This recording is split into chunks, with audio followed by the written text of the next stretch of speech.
누가복음 5장 1절에서 11절까지 말씀을 전하겠습니다. 새해 첫 주일입니다.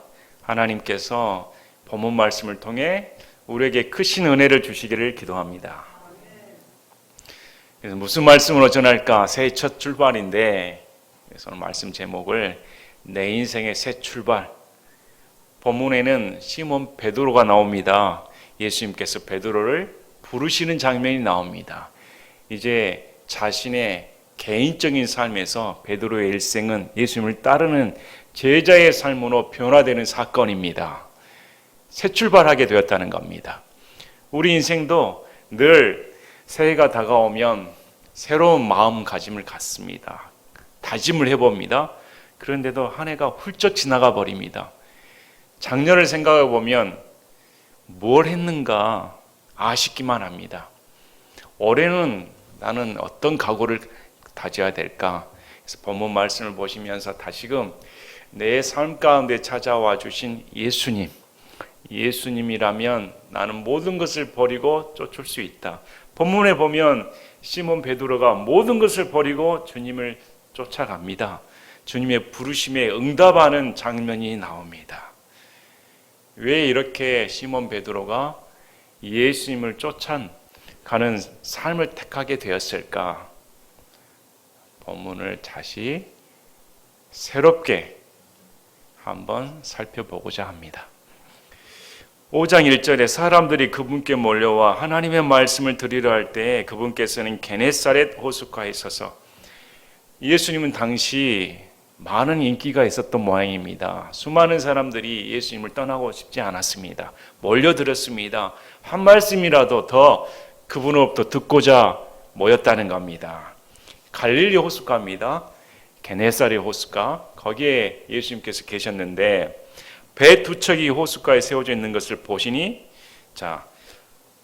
호숫가에 마침 배 두 척이 세워져 있었습니다. 그리고 어부들은 배에서 나와 그물을 씻고 있었습니다. 그물을 씻고 있었던 시점을 보니까 지금 아침인 걸 알 수가 있습니다. 당시 어부들은 한밤중에 물고기를 잡았습니다. 이유는 물고기들이 그물을 볼 수 없는 깜깜한 곳이었으니까 밤중에는 물고기들이 그물을 볼 수가 없습니다. 그래서 밤에 고기를 잡습니다. 그리고 아침이 되면 그물질을 손질을 하고 그리고 지친 몸으로 가서 쉽니다. 그래서 아침에 다시 밤새 했던 그물을 손질을 하고 씻고 있었다는 겁니다. 그분께서 그 배들 중 하나에 오르셨는데 그것은 시몬의 배더라. 예수님께서 배를 보시고 시몬의 배를 택하시고 오르셨다는 겁니다. 그리고 청하셨습니다. 무트에서 조금 나가자. 그래서 무트에서 조금 나가 거기서 말씀을 전하고자 이렇게 베드로에게 간청했다는 겁니다. 자, 우리 예수님께서는 인생을 부르실 때 겸손하십니다. 인격적이십니다. 사마리아 여인을 부르실 때도 내게 물 한 잔을 달라 이렇게 요청하십니다. 지금 예수님께서는 베드로를 예수님의 인생의 가운데, 삶 가운데 초청하시는 겁니다. 초청하시고자 베드로 가운데, 내가 너에게 간청하니까 태워줘서 가르칠 수 있도록 허락해달라 이렇게 요청하셨다는 겁니다. 그랬더니 시몬 베드로가 거기에 요청을 하고 이제 예수님을 태우고 가르칠 수 있도록 이렇게 순종하였습니다. 이제 말씀을 그치시고 시몬에게 이르시되, 그 배에 올라타서 우리 예수님은 호숫가에 있는 많은 군중들에게 말씀을 가르쳤습니다. 이때 베드로도 시몬도 예수님의 말씀을 들었을 겁니다. 예수님께서 어떤 말씀을 증거하시는가 들었다는 겁니다. 말씀을 다 마치시고 우리 예수님께서 시몬에게 깊은 데로 가서 너희 그물들을 내려 한번 끌어당기라. 뜻밖의 말씀을 하십니다. 예수님께서 다시금 시몬에게 요청을 하시는 겁니다. 명령을 하셨습니다. 깊은 데로 가서 그물들을 내려 끌어당겨 보라. 자, 당시 시몬은 잔뼈가 굵은 어부였습니다. 근데 예수님께서 지금 가서 끌어당기라 하면 아마 신학자들은 이때가 해가 중천에 떠오른 낮이었을 것이다 이렇게 추정을 합니다. 오전에 그물을 씻었고 가르치는 시간이 지났으며 그러면 해가 중천에 떠오르는 정도 안 되지 않았을까. 시몬을 생각해 보시길 바랍니다. 밤새 고기를 잡으려고 애를 썼습니다. 수고를 했어도 고기를 잡지 못했습니다. 몸은 녹초가 되었습니다. 그물을 씻고 있었습니다. 빨리 집에 가서 쉬고 싶었을 겁니다. 그런데 예수님께서 이런 시몬에게 지금 다시 깊은 곳으로 가서 그물을 내려 끌어당겨 보라는 겁니다.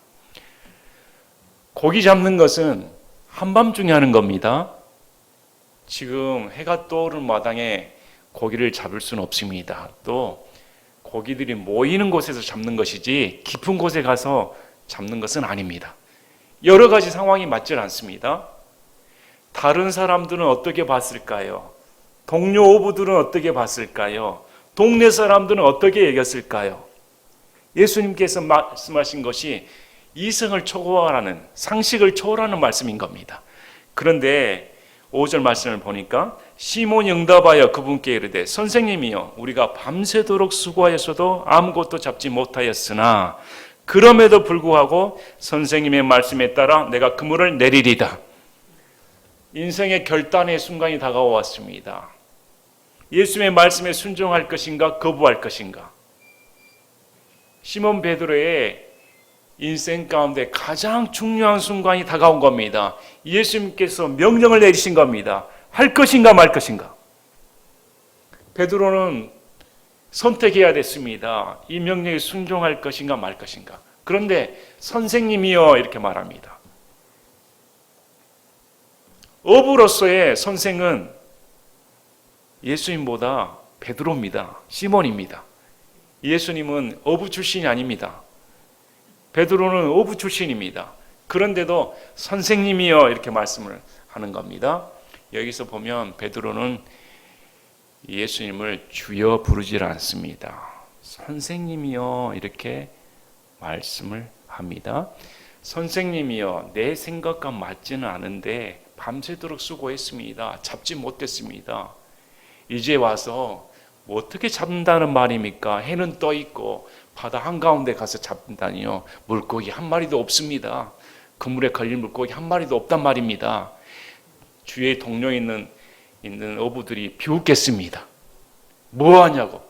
빨리 집에 와서 발 뻗고 쉬어야지. 그리고 저녁에 나가 다시 일해야 될 거 아닌가. 사람이 한 마리도 잡지 못하면 더 몸이 피곤합니다. 일할 맛이 나지 않습니다. 그런데 예수님은 더 해보라는 겁니다. 자, 누가복음 앞장에 4장 38절 39절 말씀을 보면 예수님께서 시몬의 장모를 고쳐주신 사건이 기록되어 있습니다.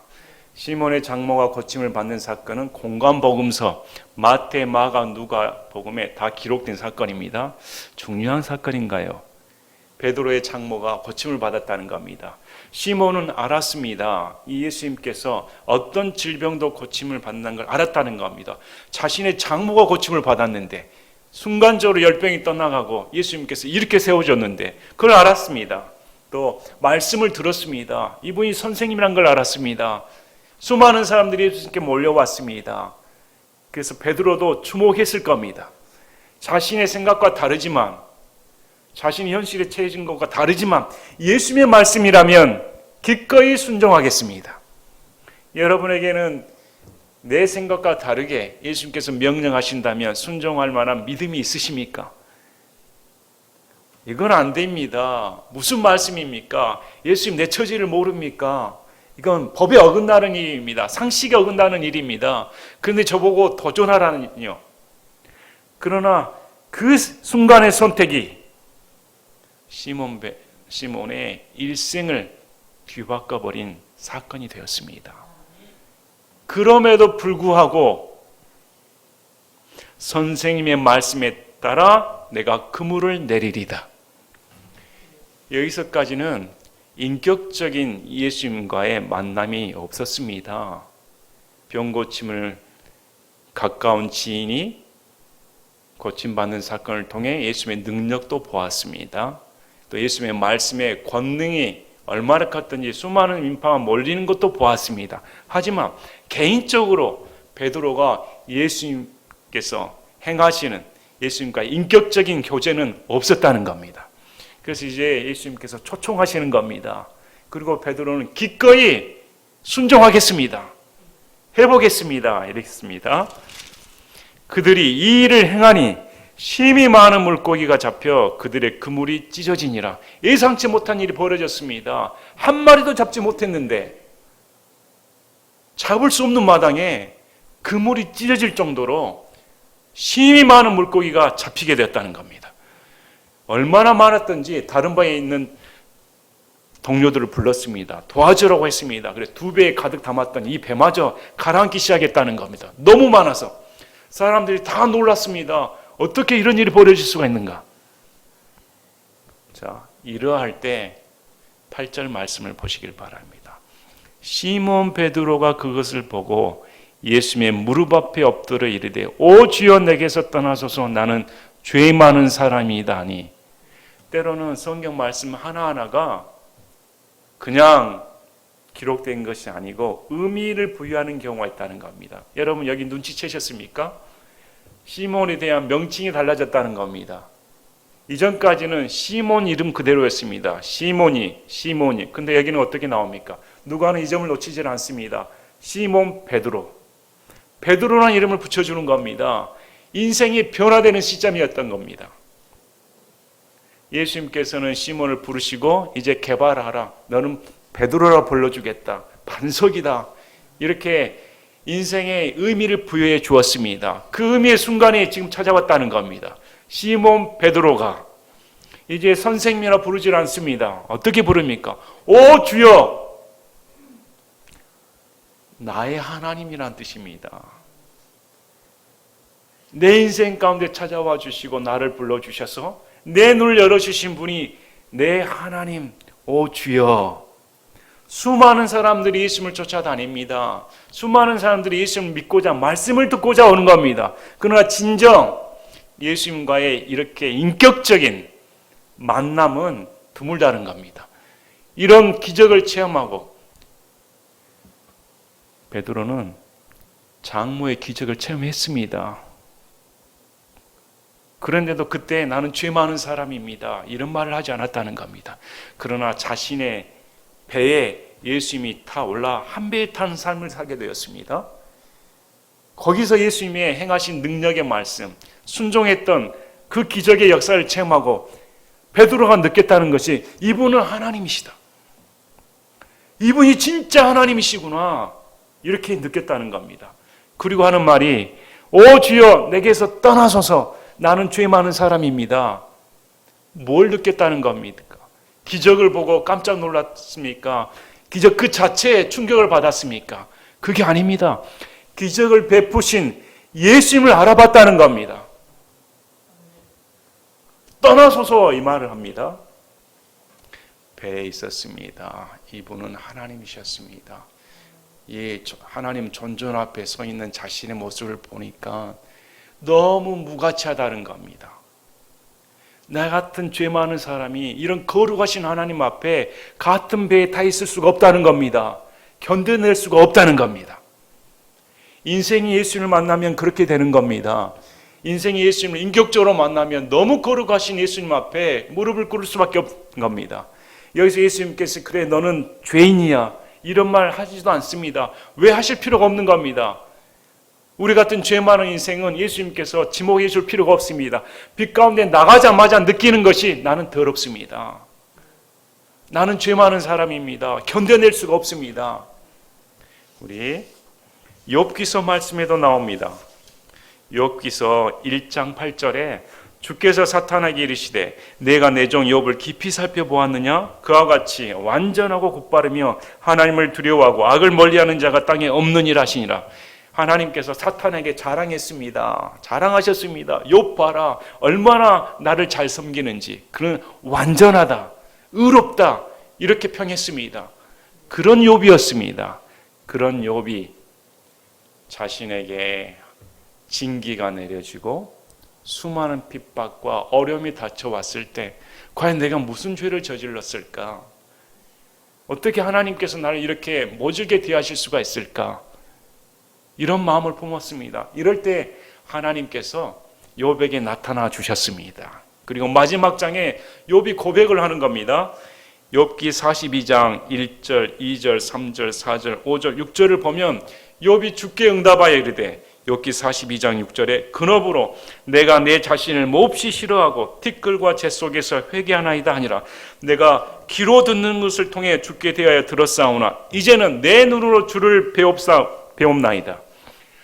자신의 눈으로 하나님을 배우게 되니까 말로만 들었던 그런 주님이 아니라 직접 하나님을 배우니 내 자신이 너무 더럽습니다.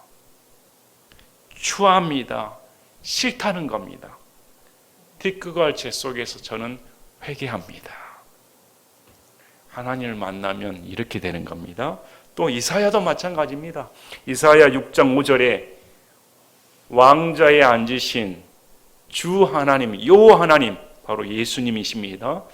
이 만군의 주님을 뵙고 이사야 대언자가 뱉는 말이 그때 내가 이르기를 내게 화가 있도다. 나는 입술이 부정한 사람이요 입술이 부정한 백성의 한가운데 거함으로 망하게 되었나니 내 눈이 왕 곧 만군의 주를 보았도다 하였더라.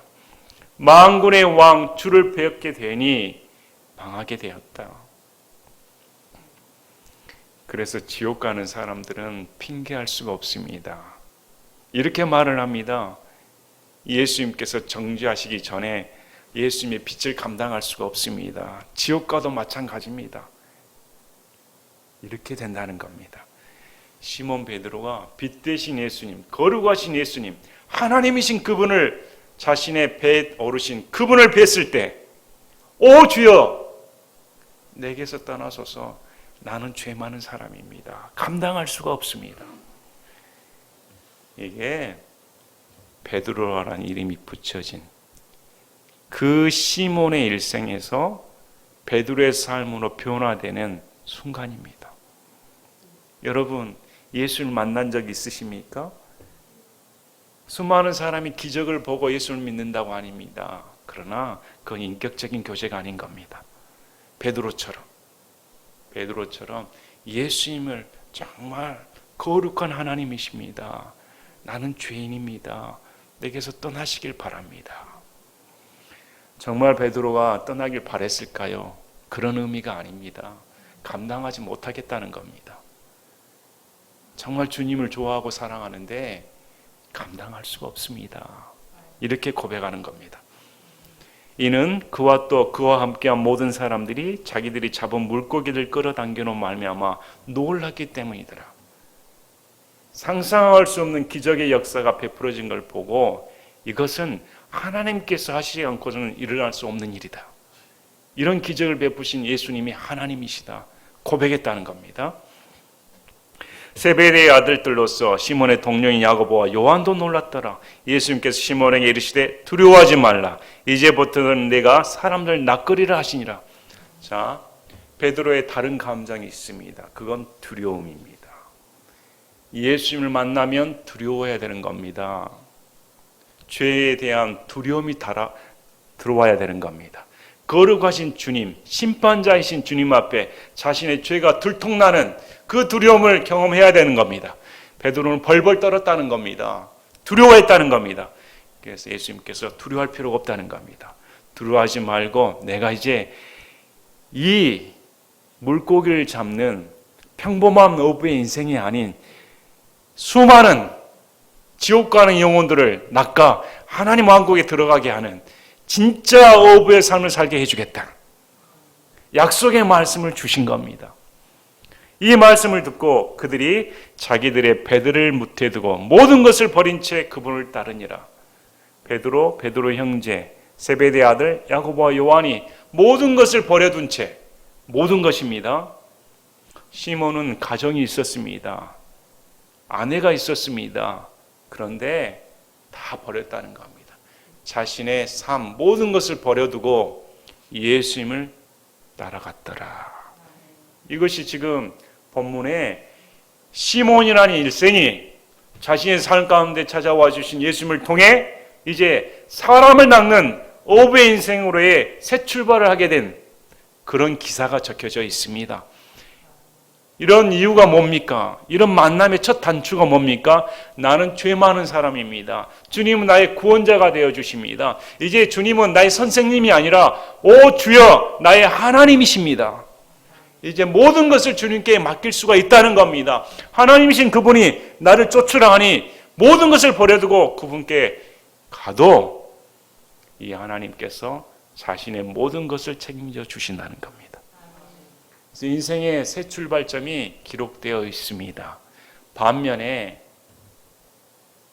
이 선택의 기로를 놓친 안타까운 사건이 기록된 사건이 있습니다. 그 말씀이 마태복음 19장 부자 청년의 얘기가 나옵니다. 마태복음 19장에 부자 청년이 예수님께 나와 선한 선생님이여 내가 무슨 일을 해야 영원한 생명을 얻을 수가 있습니까? 이렇게 예수님께 나와 말씀을 합니다. 왜 내게 선하다고 하느냐? 선한 분은 한 분이시니 곧 하나님이시다. 이 말씀은 너의 고백대로 내가 하나님이라고 믿고 있는가? 여기 부자 청년은 누가복음 18장에서는 치리자로 나옵니다. 그러니까 젊은 나이에 부자이고 권력자라는 겁니다. 출세 가도를 달린 성공한 젊은 청년이었습니다. 이 사람이 뭐가 부족했을까요? 부족한 것 없이 자란 이 사람이 예수님께 나와 이제 영원한 생명을 얻고자 하는데 내가 무엇을 해야 될까요? 했더니 예수님께서 정말 너의 고백대로 내가 하나님이다.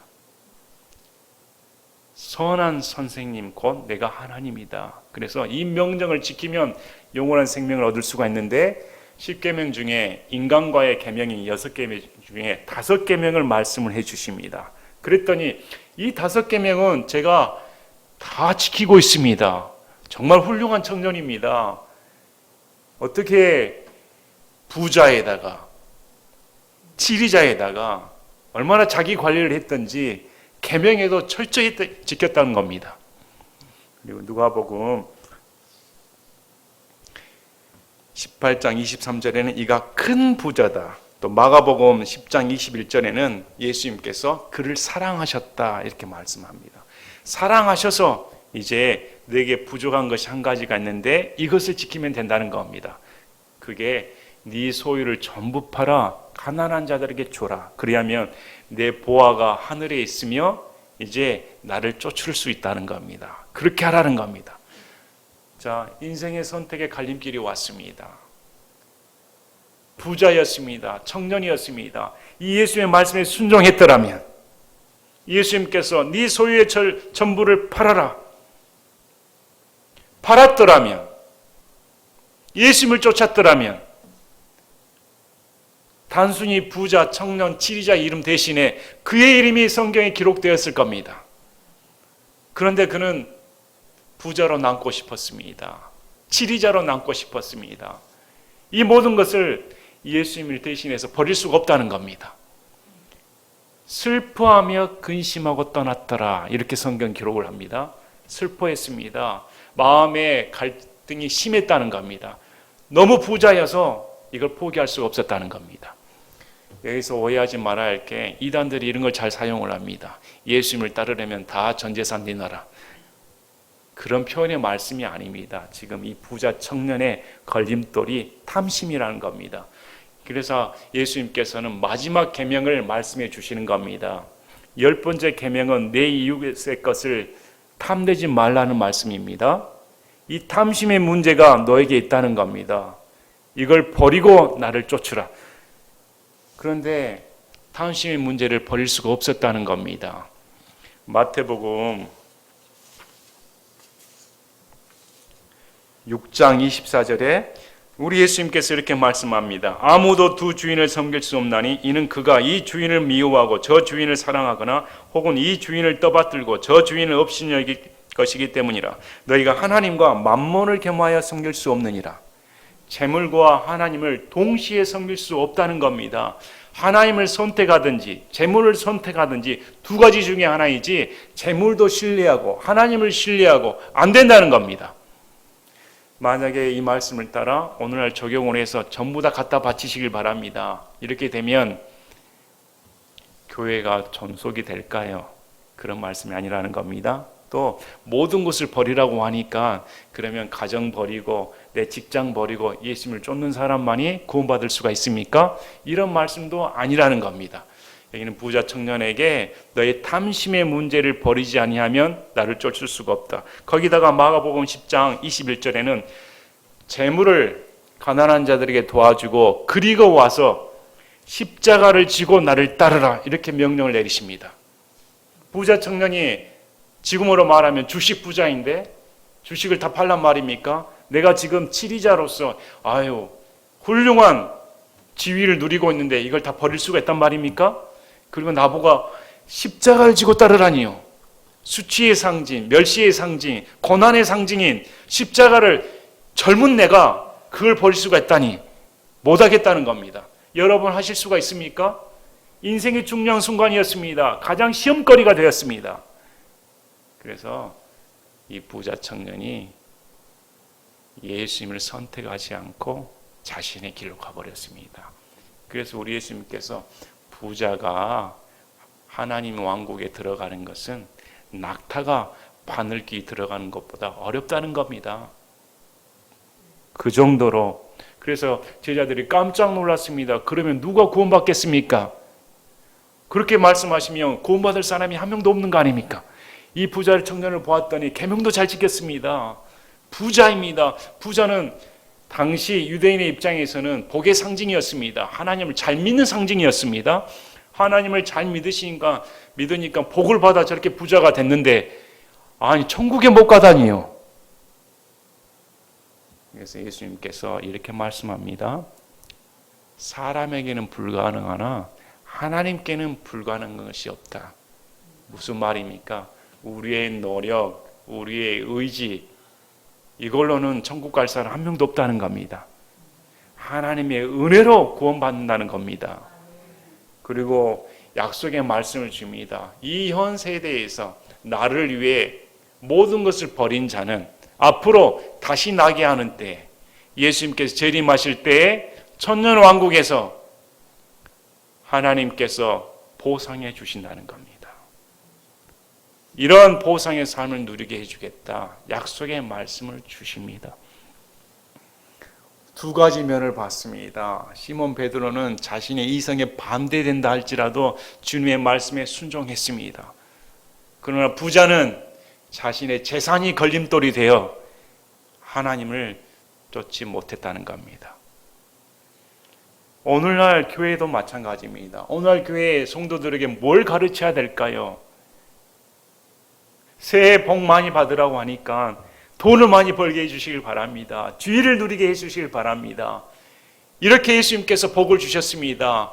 이렇게 말해야 되지 않습니까? 그러나 예수님은 그렇게 말씀하지 않습니다. 특히 신약에서는 한마디도 말씀하지 않습니다. 오히려 너의 것을 내려놓고 너의 십자가를 지고 나를 쫓으라는 겁니다.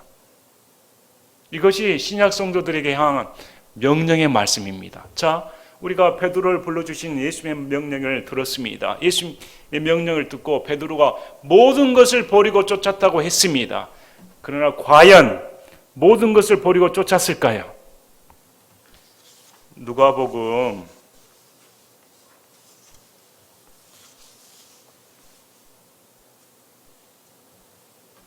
9장과 누가복음 22장, 누가복음 9장 46절에 그때 그들 중에 누가 가장 큰 자인가 하는 일로 논쟁이 그들 가운데서 일어나며 예수님을 쫓는 생활 가운데서도 제자들은 논쟁이 붙었습니다. 내가 한 자리 더 얻을 거야. 내가 클 거야. 모든 것을 버려뒀다고 하는데 그의 마음 가운데는 탐심이 여전을 했다는 겁니다. 누가복음 22장 보면 우리 예수님께서 내가 십자가에 달려 죽는다 이런 말씀을 하는 순간에도 그들은 내가 더 잘났어, 내가 저거보다 더 커, 내가 더 큰 위치를 차지할 거야, 예수님께서 왕위에 오르시면, 영광 가운데 오르시면 내가 더 큰 영광을 누려야지, 이런 마음을 가지고 있었다는 겁니다. 실제로 인생들은 예수님 위해 나는 다 투자하고 있습니다, 예수님 위해 헌신하고 있습니다, 이렇게 말들을 하곤 합니다. 그러나 자신의 추한 내면을 맞닥뜨리기 전까지는 진실을 알 수가 없습니다. 언제 베드로가 자신의 내면을 맞닥뜨렸을까요? 바로 예수님께서 잡히시던 날, 십자가에 못 박히시던 날. 그 전까지 베드로는 장담했습니다. 모든 사람이 주님을 떠날지언정 나는 모든 것을 버리고 주님을 쫓고 있습니다. 저는 주님밖에 없습니다. 이렇게 말을 했습니다. 그런데 우리 예수님께서 수탉이 2번 울기 전에 내가 나를 3번 부인한다. 아니요, 절대 그런 일은 없습니다. 그러나 그날 밤 예수님께서 잡히시던 날에 계집종 앞에 3번이나 자신의 목숨이 위태로우니까 예수님 나랑 모르는 사이입니다, 오히려 3번째는 저주하며 부인했다는 겁니다. 그리고 수탉이 2번째 우니까 그제야 비로소 예수님께서 자신이 해준 말씀을 기억하고 비통하게 울었더라. 자신을 알게 된 겁니다. 자신의 생명이 위태로울 때 내가 뭘 선택했었을까? 내가 예수님을 어떻게 따랐을까? 때로는 인생에 이런 우여곡절이 오를 때가 있습니다. 우리의 믿음이 시험대에 오를 때가 있습니다. 내가 어떻게 예수님을 따르고 있었을까? 내가 무엇을 보고 예수님을 쫓고 있었을까? 나는 무엇을 선택하고 있었을까? 베드로에게는 부인했다는 겁니다. 그렇게 예수님을 위해 고백하고, 베드로는 구원받은 사람이었습니다. 구원받은 사람도 부인할 수가 있다는 겁니다. 그리할 때 자신의 모습을 볼 수가 있습니다. 여러분의 인생 가운데서도 지금 아니면 앞으로 이런 시험대에 오를 때가 있습니다. 그 시험이 질병으로 다가올 때가 있습니다. 생명을 위독하게 하는 사건이 벌어질 수도 있습니다. 도저히 어떻게 이런 일이 내게 벌어질 수가 있을까? 납득이 안 가는 일이, 내가 믿는 사람인데 이런 일이 내게 닥칠 수가 있을까? 나의 믿음의 바닥이 드러날 때가 있다는 겁니다. 나의 믿음의 바닥이 드러났을 때 나는 과연 모든 것을 버리고 예수님을 쫓고 있었을까? 여러분은 어떠십니까? 그리고 베드로가 삶이 변화됩니다. 우리 예수님께서 갈릴리 호숫가에 나타나 말씀을 하십니다. 내가 원치 않는 곳으로 가, 다른 사람들이 너를 죽인다. 너는 순교당한다. 그리고 베드로후서 1장 14절에 이는 우리 주 예수 그리스도께서 내게 보여주신 것 같이 내가 머지않아 반드시 이 장막을 벗어야 할 줄 알기 때문이라. 예수님께서 말씀하신 대로 나는 예수님의 제자로서 내 목숨을 버립니다. 이렇게 베드로가 고백합니다. 자신의 목숨이 위태로울 때 예수님을 3번 부인했던 베드로가 이제 부활하신 예수님, 십자가에 달리신 예수님을 통해 십자가의 고난과 부활의 영광과 그 모든 것을 보았을 때 자신의 모습 가운데 자신을 불러주신 예수님의 명령에 이제 진정 순종한 겁니다. 모든 것을 버리고 떠났더라. 이 말씀은 앞으로의 베드로의 삶을 압축시켜 놓은 말씀입니다. 누가복음 5장 11절에 그들이 자기들의 배들을 무태대고 모든 것을 버린 채 그분을 따르니라. 앞으로 그들의 삶이 모든 것을 버렸습니다. 12 제자들은 거의 대부분 다 순교당했습니다. 오늘날 우리에게 순교를 당합니까? 그런 일은 없습니다. 또 여러분에게 전 재산을 내놔라 이렇게 말을 합니까? 그런 일은 없습니다. 우리는 어떻게 예수님을 따라야 될까요? 무엇을 바라보고 예수님을 쫓아야 될까요? 새해 첫 주일입니다. 새해 첫 주일을 맞이하여 우리 베드로의 고백을 한번 우리 고백이 되었으면 좋겠습니다. 내 삶 가운데 찾아오신 우리 주님께서 오 주여 내게서 떠나소서 나는 죄 많은 사람입니다. 나는 죄 많은 사람입니다. 이것이 베드로의 인생의 새 출발이 되어 이제 그가 점점 자신의 욕심, 탐심 버리고 예수님의 제자로서의 삶으로 성숙해가는 변화되는 과정을 성경에서 기록해 주는 겁니다. 우리의 신앙도 마찬가지입니다. 반드시 첫 출발이 어떤 기적의 체험, 꿈의 환상, 느낌 이런 게 아닙니다. 정말 그분은 두려우신 나의 하나님이십니다. 나는 죄 많은 인간으로서 주님 곁에 있을 수가 없습니다. 무섭습니다. 불쌍히 여겨주시길 바랍니다. 이럴 때 이 신앙이 출발되어 우리 마음 가운데 예수님께서 정말 네 마음 가운데 나를 사랑하는 마음이 있는가? 무엇을 쫓고 있는가? 신앙을 자신의 유익을 위해서 쫓고 있는가? 부와 명예를 위해 쫓고 있는가? 예수님 한 분만을 위해 쫓고 있는가? 여러분 무엇을 쫓고 살고 계십니까? 오늘날 교회에서 예수님 중심으로 가르친다면 수많은 사람들이 변화되었을 겁니다. 복음, 예수님 사랑, 예수님만을 쫓는, 예수님을 높이는 그런 말씀을 들었더라면 우리 인생이 더 값지게 빛났을 겁니다.